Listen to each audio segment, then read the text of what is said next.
Colony वाले प्रिया के घर होंगे और यही सही मौका है उनके काम को अंजाम देने का। और इसी चीज की खबर वो अपने फ्रेंड और अंकल से भी कह देता है। खबर मिलने के बाद मैनुअल के दोस्त ने बाजार से कुछ केमिकल, एक पानी का टैंक और बहुत सारी पॉलिथीन शीट खरीद। आज वो दिन भी आ गया था जब प्रिया की एनिवर्सरी थी। सब लोग प्रिया के घर जमा थे, लेकिन प्रिया ने नोटिस किया कि मैनुअल और उसकी मॉम नहीं है। यहाँ मैनुअल अपने अंकल के साथ कुछ सीक्रेट प्लान कर रहा था, जो करने के बाद उसने एक आयरन ऑन की और अपनी मॉम की साड़ी के ऊपर रख दी। थोड़ी देर में उस साड़ी में आग लग गई और प्रिया के घर से सबने उनके घर ये लगती हुई आग देखी। सभी पार्टी छोड़कर आग बुझने के लिए लग जाते हैं और मैनल भी शोर मचाना शुरू कर देता है कि उसकी मॉम अंदर है। ये बात तो उसे पहले से भी पता थी। आग बुझाने के बाद इन लोगों ने देखा कि मैनुअल की मॉम उसके घर पर ही नहीं थी। मैनल अपने मॉम की गुम होने की वजह से पुलिस को भी बुला लेता है, जो घर की छानबीन के बाद पता चलाते हैं कि आज तो आयरन एस ही लगी है। तब मैनुअल ने कहा कि शायद मेरी मॉम आग से डरकर भाई, वैसे भी उन्हें भूलने की बीमारी है। यह सुनते ही पुलिस उन्हें पूरे शहर में ढूंढने लग गई। पुलिस को मैनुअल की मॉम रेलवे स्टेशन से मिल जाती है। घर वापस आने पे सभी मैनुअल की मॉम की केयर कर रहे थे। यहाँ तक कि प्रिया के हस्बैंड ने तो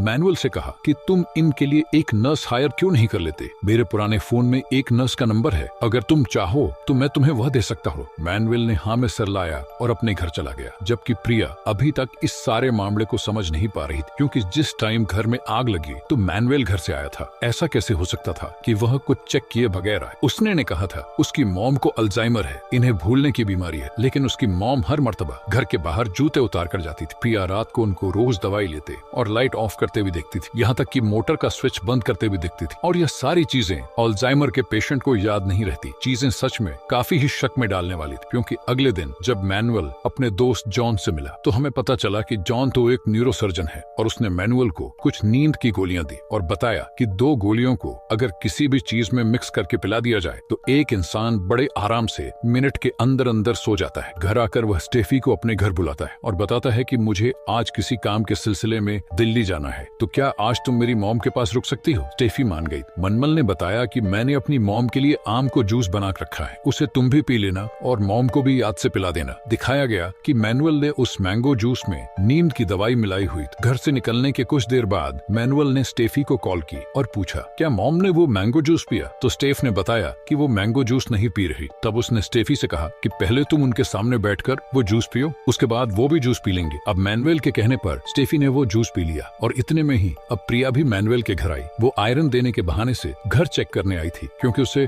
मैनुअल की हरकतें मशकूर लगती थी। इसी सब के दौरान हम देखते हैं कि मैनुअल के अंकल भी छुपे हुए रास्ते से मैनुअल के घर की तरफ आ रहे थे। उन्होंने घर के अंदर जाती जब प्रिया को देखा तो फौरन मैनुअल को कॉल की। वो भी घबरा गया।